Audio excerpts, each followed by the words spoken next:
iubiți credincioși, Sfinții Apostoli, Petru și Pavel, și simt astăzi în toată inima de draga creștinătate primăritoare.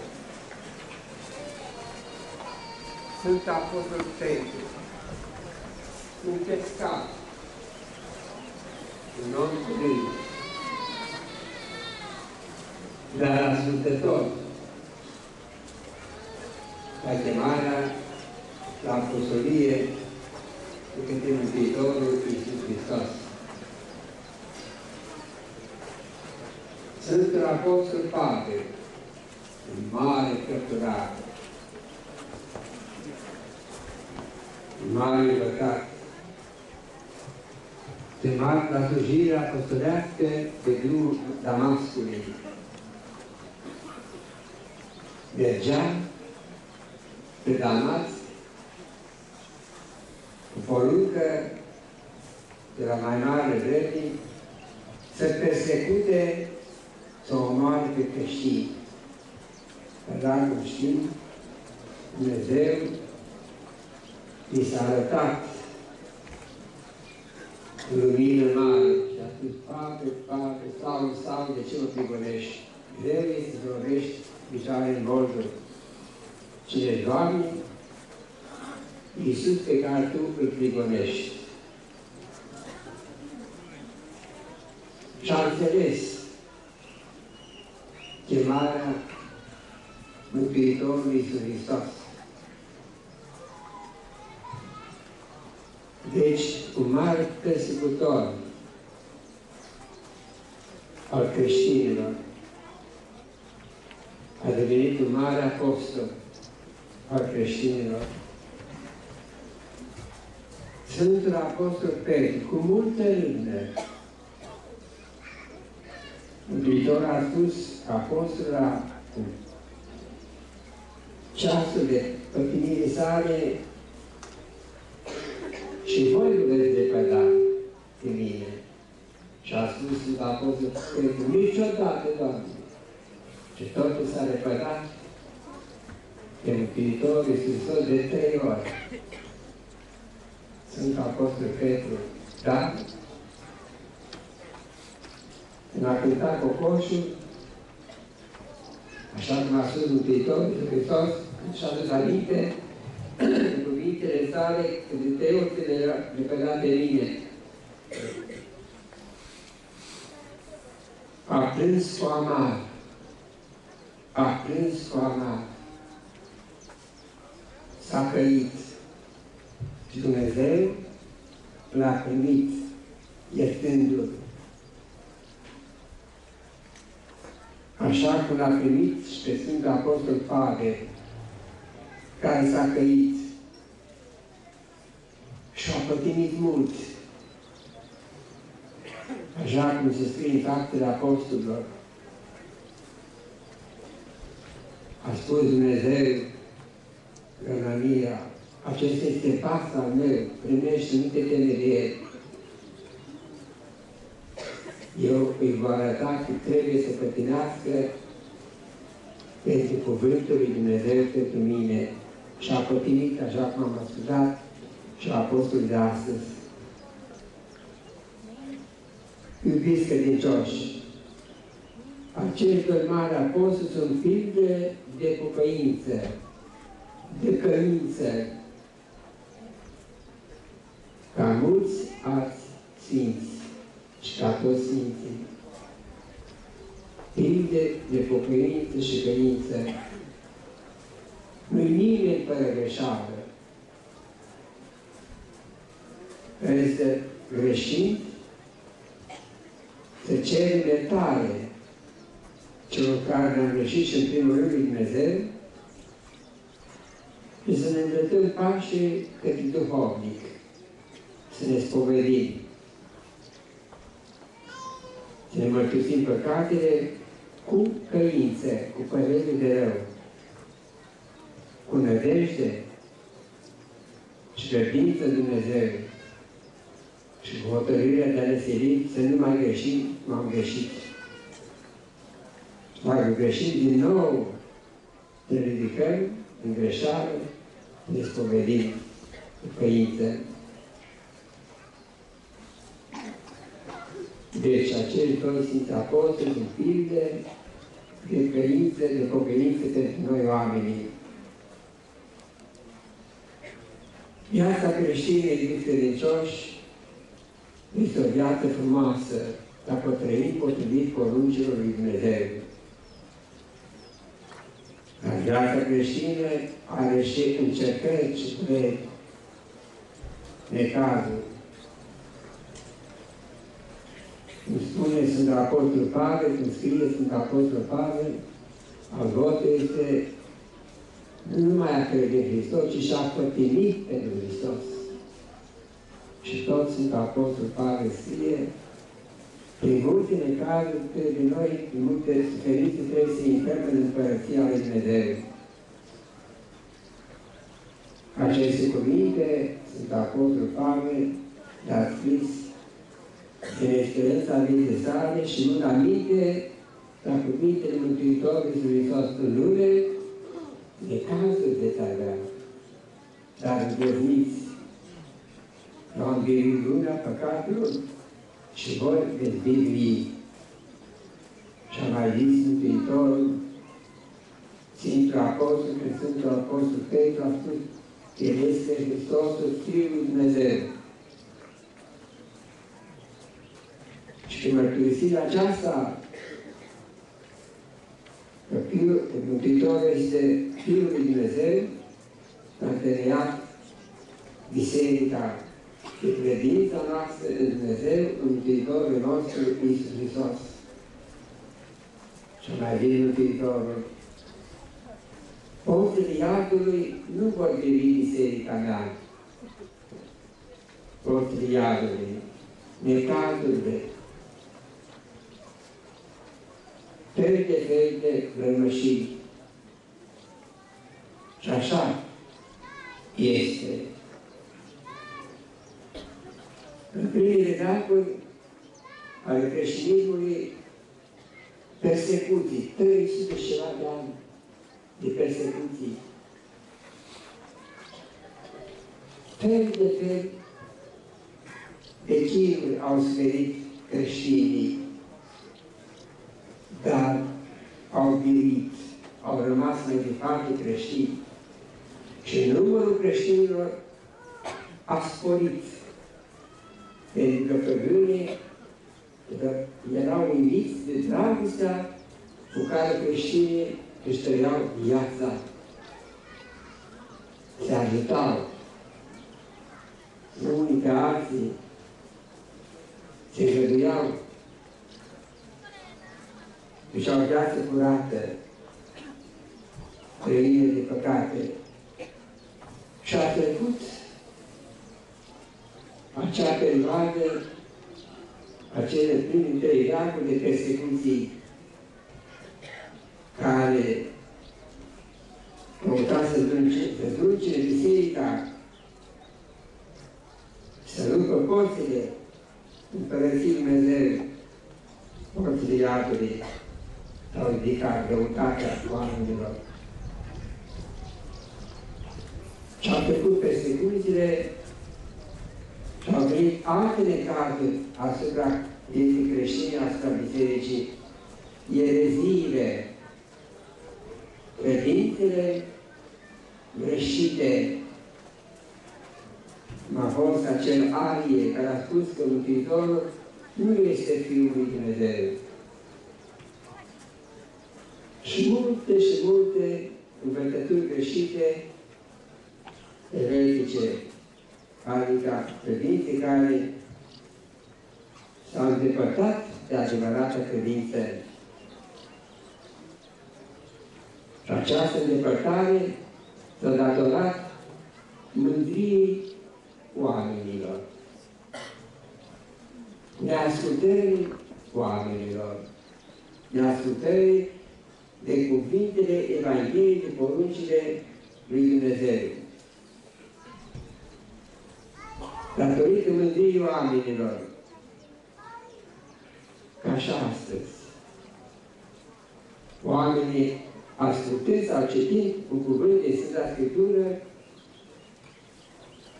nu l-au putut înțelege numai cu mintea lor. Și au luat-o rasna, pus pe înțelesul tuturor.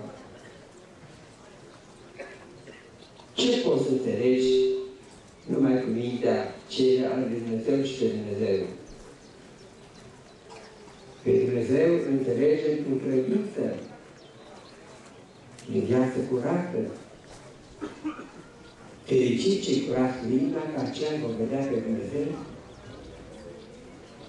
Deci prin lucrarea Harului Sfântului Duh, în Sfânta Biserică, casa lui Dumnezeu, cum spune psalmistul, eram tulburat văzând atâtea lucruri pe care nu le înțelegeam cu mintea, mai ales când vedeam în cei răi, nu pășesc în cele materiale. Și n-au lecat din viața lor. Și am zis, Doamne, unde ești? Cât de drept ești? Iar decât pătimesc eu și aceștia, niciun fel de pătimire, niciun fel de necaz. Și a tulburat psalmistul, că a intrat în casa slavei Dumnezeu, în locașul închinare. Și atunci am înțeles în biserică că cei se duc ca pleava tulburată de munte, pe fața pământului. Deci în biserică ne limpezi mintea. În biserică îl înțeles pe locașul închinare.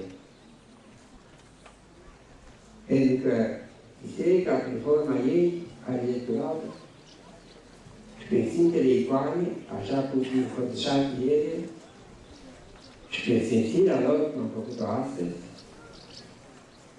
ele trezesc în sufletele noastre cele mai curate gânduri. Ele ne spuresc credința noastră, înțelegerea noastră duhovnicească în biserică. În biserică sunt împăceați Sfinții în așa fel încât citim viața lor, sau simțim viața lor de sfințenie. În biserică se află permanent, în chip euharistic, sunt împărtășanie, trupul și sângele Mântuitorului Iisus Hristos. Și cuvintele sale sunt ca Evanghelie. Deci, în biserică, înțelegem tainele lui Dumnezeu și rostul vieții noastre. Dar prin cuvântul biserică înțelegem și obștea tuturor creștinilor care mântuisesc în Duhul adevărului credința și păstrează legătura cu Dumnezeu prin mijlocirea Sfintelor Taine, ales prin părtășirea cu trupul și sângele Mântuitorului nostru Hristos. În biserică, unde sunt preoții de care trebuie să ascultăm, să-i cinstim.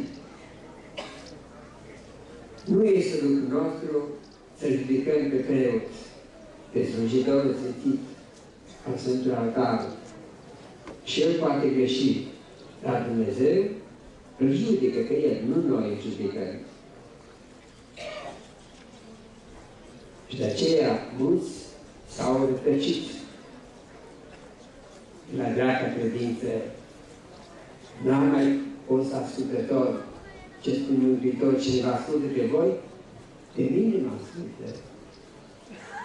Cine ascultă pe preot, ascultă pe Dumnezeu. Cine ascultă pe Episcop, ascultă pe Dumnezeu. Și Sfinții Părinți au rânduit canoane, învățături vechi, cum sunt credința, dar în toate, la loc de frunte este ascultarea de poruncile lui Dumnezeu, de biserică, de slujitori sfințiți. Puteți să ascultăm niște părinții care ne-au născut și ne-au crescut.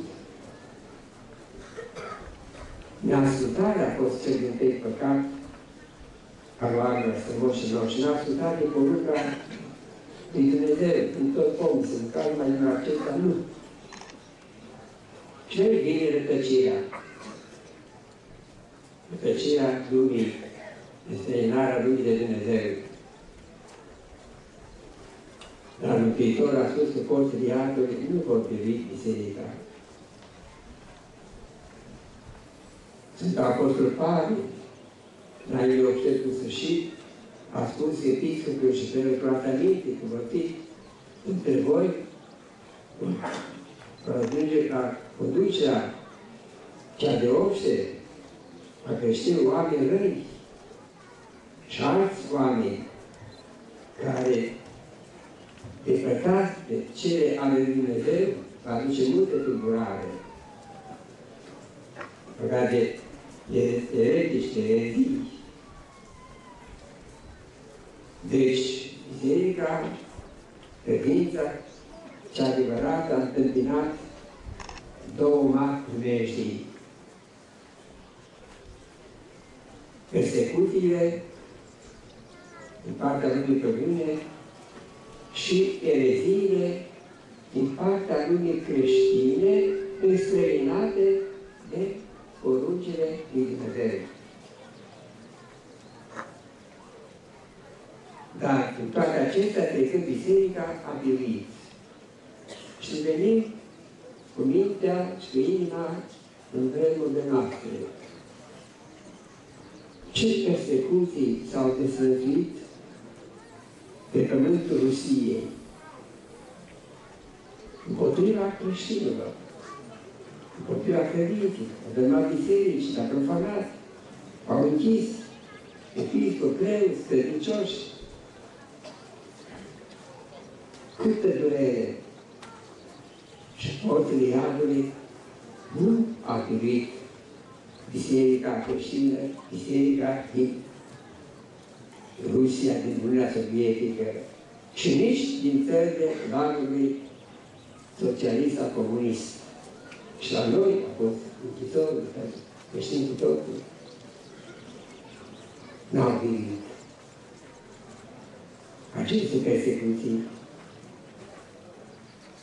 Dar azi că acum nu mai sunt persecuții. Acum vin ereziile, rătăcirile, fel de moment,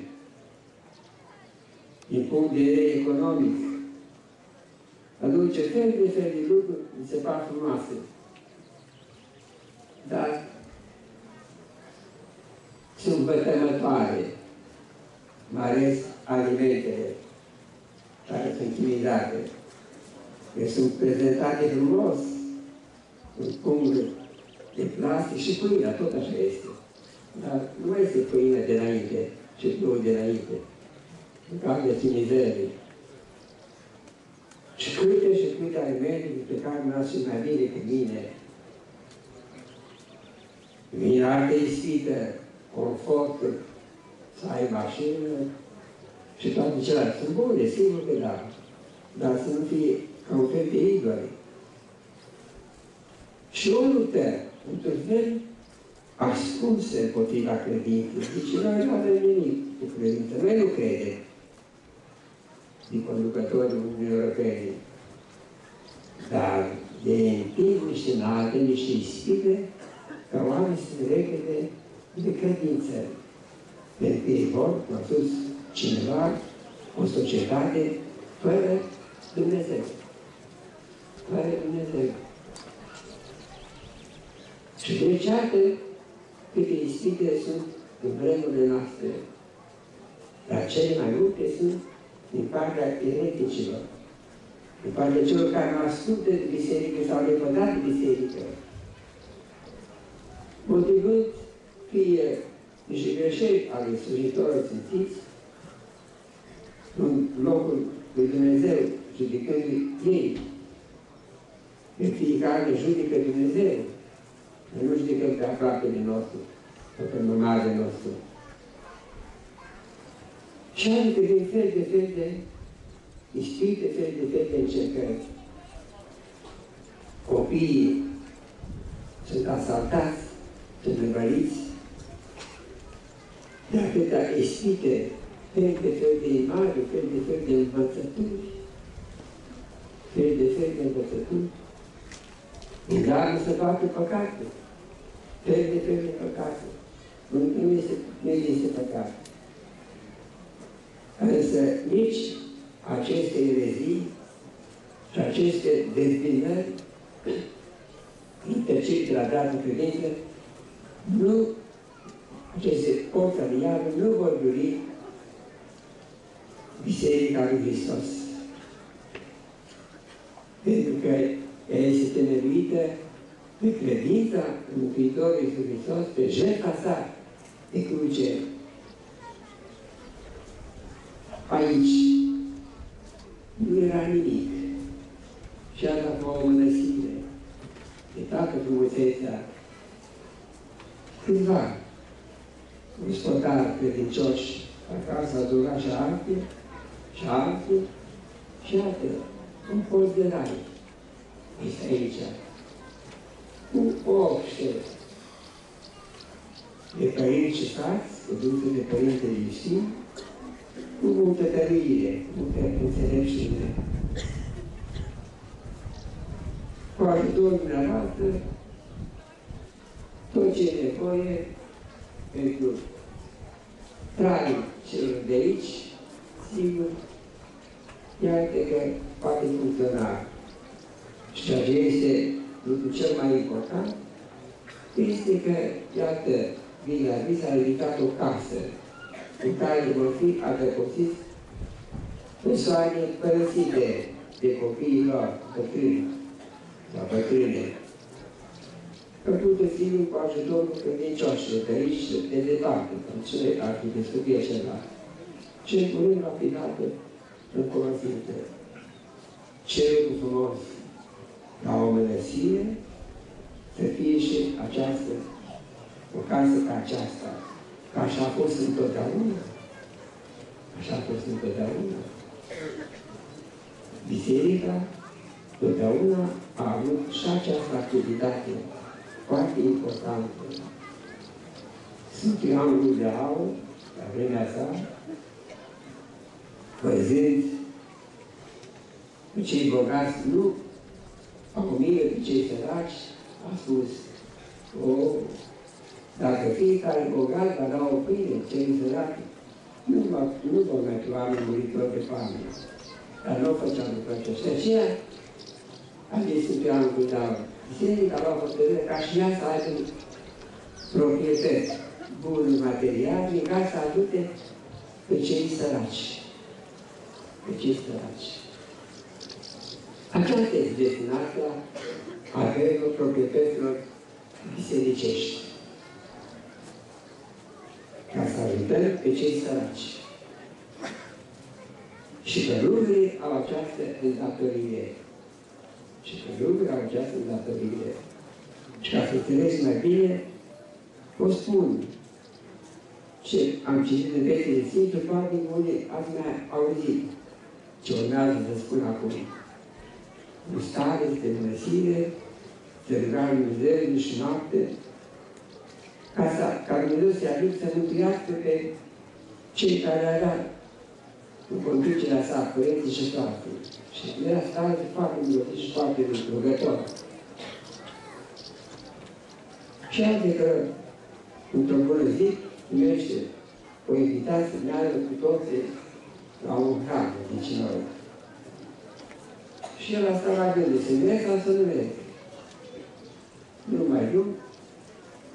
Eu știu ce mai vedem pe drum, poate nu știu care puteți să vedem. Și adică, noaptea Îngerul îi spune să te duci, opția, ca să meargă ei tăi. Și adică te duci și tu după aceea. Și așa a fost. Și a plecat. Părinții și frate înainte, pe drum, iată, pe drum un om rănit, jos în drum. Dar între acei cutițe, un cal m-a pântit, m-a rănit, a puticat și a rămas aici. Ajutați-mă. Și el a spus, Nu putem că mergem la slujbă. Și acum am plecat la slujbă. Și vine și startul din urmă. Și îl vede, ce-i cu tine? Ai spus, grăbit. Dar a trecut cineva pe aici, am trecut, da? Am trecut să-mi grăbit și n-am venit la slujbă. Și uite, să te ajut eu. Te duc la o casă. Te îngrijit. Și tu greu, poți să mă iei. Încerc. Și încercați, sigur, să ridice în spate. Și când se ridice în spate, cel rănit, cel căzut, era chipul îngerului. Ce spune, degeaba te rogi pentru cei dați în ascultarea ta să fii mântuiți. Dacă nu vor lua pila vieții tale, să ajute pe cel bolnav, pe cel sărac, nu se vor mântui. De aceea, ministrii noastre de una am fost case pentru cei suferinți. De aceea, iată că Părintele Sfânt, pentru statea de lucru acesta, sigur, greu merge, dar câte puțin poate, anul acesta am fi dat în funcțiune întârzii, că nu mai e mult. Și să fie îngrijit de cine se va vedea. Și știi că după, dacă vorbea, adevărat ai deosebit, că nu mai e și ceilalți. Este la cămini de bătrâni. Vine unul, vine altul și spune, uite, atât bani fac lumea. Și spune, da, și 7 săptămâni, 2, 3 și pleacă. Și a rămas bătrânii fără să aibă ce să îngrijească. L-a zis că lumea de astăzi nu mai are dragostea creștinească dinainte. Oamenii cu funcție înalte și bani sărari mari nu vor să mai îngrijească de tata și de mama. Și ajung la noi la cămin. Bătrâni, bolnavi. Când ajung acolo, ei fac că sunt buni. Le-a dat niște medicamente. Medicamente efectuoase termină o zi, două, îi sunt niște fabe. Nu pot să-i dau fabe. Greu de îngrijit. Aceasta e una, cum să vii tu pe tată sau pe mamă și duci în alte parte și sunt mare gândit, deci înainte pe perna lui. Dar cum să părăsești tu copiii? Iar vrei și ajutăm. Și îngrijit cât putem. Este noroc, avem de dumneavoastră, pe credincioși, pentru că ajutați, fiică, în ceea ce dați la biserică, o lumânare și acolo, părinții, ai dat cu un ajutor, fiind din alimente. Sigur, acum, dumneavoastră, cei veniți la Dorotea, pentru mine sunteți unii dintre cei mai buni credincioși, care ajută acolo de trebuie. Când am venit la Puzla, în 1957, un părinte care era din Opșa de la Mănăstirea Slatina, vorbea despre dumneavoastră, cei din Dorotea, reorganizat Mănăstirea Slatina mai bine, a pornit cu voi, cu pași, s-a lăsat acolo la Mănăstirea Slatina. Și la alte mănăstiri. Și la alte mănăstiri. Iar când am făcut căminul de bătrâni, gospodarul de aici a venit și cu materiale, dar mai ales cu mână de lucru. Și ați lucrat. Zi și noapte. Deci, aceia sunteți dumneavoastră, cei din Dorotea și în alte sate. Pentru mine, oameni ajutători. De ce zic? Că veți ajuta și aici. Alimente nu simt o lipsă. Simt lipsă persoanele care trebuie să îngrijească această lipsă. Sigur că omul este bunăstare, pe adică ajunge și la neputință. Și atunci este mai greu.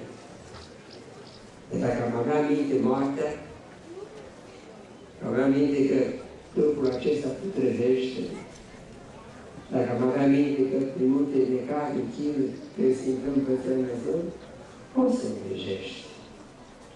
Poți să îngrijești. Cu dragoste. Cu dragoste.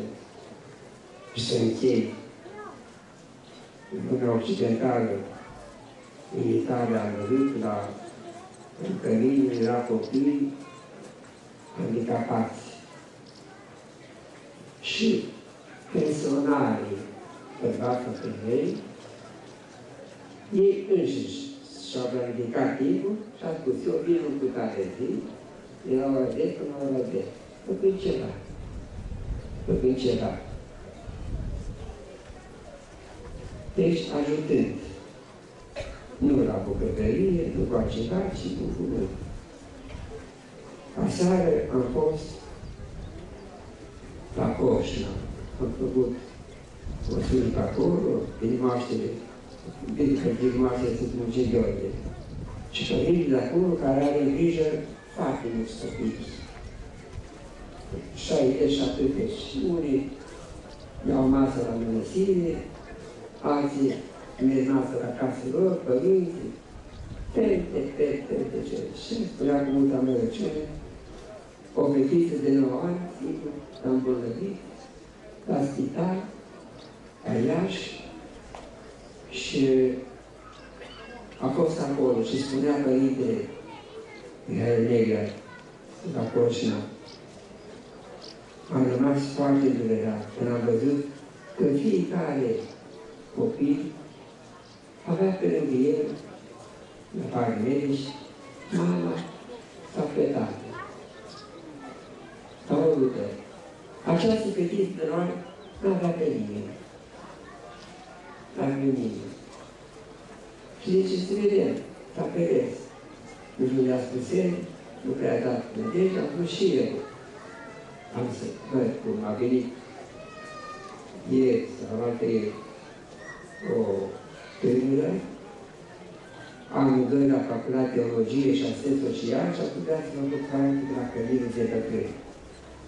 Și acum am să-i spun, după ce mă întorc aici, nu vrei să faci practică strângând această copilă de 9 ani,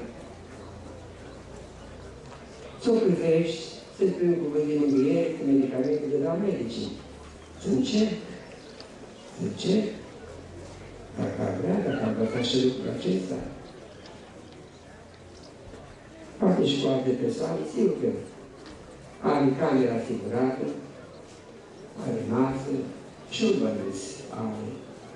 Dacă va vrea, dacă mă atât lipsește, dragostea oamenilor, față de oameni. Dar Dumnezeu foarte de grijă, foarte de grijă. Deci, iubiți credincioși, am simțit culturile de biserică, făcute cu multă jertfă materială, grijă multă pentru obște măsiri, pentru Părintele Sfânt. Așa se fac lucrurile acestea. Și am simțit, eu v-am gândit de aici cu toată dragostea, la această zi de sărbătoare. E frumos. Totul este roada muncii. Roada muncii. Și repet, de vin, viața creștină, trebuie să trăim cu pocăință, cu păreri de rău, față ce greșit, să descoperim și să păstrăm credința adevărată. Și să păstrăm măsura care putem de preoții noștri, de episcopii noștri. Fără să ne trăgăm urât de la cei care de timpul Doamnei și cei minuni, nu și mai fac ca un prejvesc într-o fel sau altul. Vezi frumoasă. Și tu vezi la tot ce este aici și totul este făcut fără îndrumare specială al unui arhitect. Și am gospodară de aici. Printre ei sunt însuși cei care au stat cel mai mult, pe care îi cunoașteți. Ce casă frumoasă aceasta unde este toată cea de acolo, o fel de vină. O casă frumoasă, făcută cine arhitect. Cum țărană, țărană ce datorită credinței. Aș duce salul frumos și proporță, îmi place foarte mult. Foarte mult. Un arhitect, nu cred că ar fi făcut așa, afară de la Tirodeană, să se vește biserica, frumoasă de tot, și înăuntru și în afară, și căsuța aceea, cu sărache, că sunt ce năruit de acel păcate împărătesc, ce frumusețe, ce să mai zic, de peisajul acela de viața dumneavoastră, așa gândim, fără să păreți obosiți că erați lucrat, dimineața până seara, și stați pe teasa de sau la umbră, aici ca boierul și înaltă. Frumos, este tot. Și altă acolo, undeva unde se toarce în bucătură, așa, pe nicerea ale trupului, și totul este frumos. Toate acestea sunt roada dragostei dumneavoastră. Pentru că părinții de aici n-au făcut ce vede. Nu se culege nici pâine, nici grâu, nici o fruct din altă răcișă, și dumneavoastră aduceți. Mai departe, mai departe, mai departe. Deci ea nu pe Bunul Dumnezeu, ca jertfa în care dumneavoastră încinați celor săraci, țintă biserici, țintă mănățiri, să fie binecuvânită în încălțările drept, în bucuria mântuirii, ca și jertfa cântăreților. Jertfa cântăreților. A cântat frumos. Sănătate și bucuria mântuirii. Cei care vreți să vă împărtășiți asupra Statului Sfânt, veți merge în Sfânta Biserică și acolo vă împărtășiți.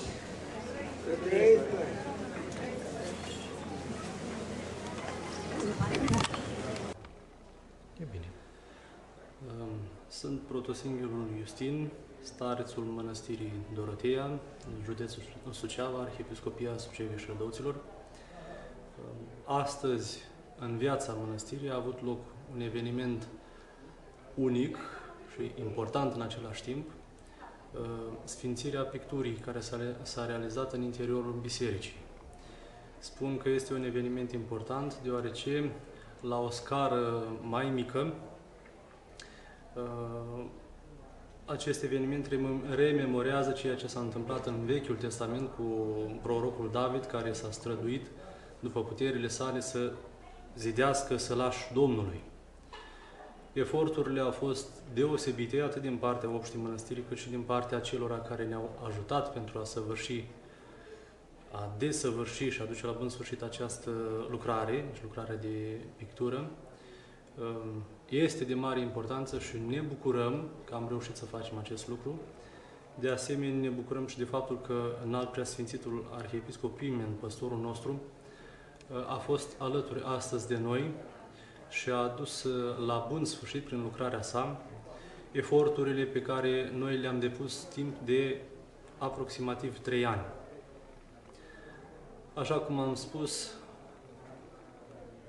această lucrare s-a realizat prin efortul tuturor credincioșilor, atât din preajma mănăstirii, din preajma localității în care ne aflăm, cât și a celora din întregul ținut al Moldovei, pentru că cei care au contribuit, într-o măsură mai mică sau mai mare, după posibilitatea fiecăruia,